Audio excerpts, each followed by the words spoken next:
So we started putting these steps on here. So that's sandstone, and what we've done underneath of the lip is put a drip groove in. So when water flows off that, it goes to that drip groove, then drops rather than runs down the face. So I'll just show you around here. So the next one I've got to put in, I've marked where I'm going to put the drip groove. I'm going to cut that in.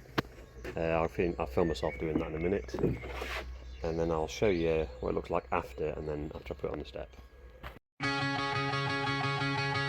With a rebel and rage. Sun's not up, but I'm out of the cage. Boss said smile, but I ain't been paid, so I laid his patio slightly mislaid. Marked it out, then I eyeball square. Laser. Right, so there we are. You can just see it down there. So how I did it, obviously I used a blade on a normal, used a masonry blade. I just used a thin porcelain blade because that's all I had on me. And then I lent it to one side to get it a bit bigger. So that drip groove should be at least 5mm. Bigger is better in some ways, but at least 5mm.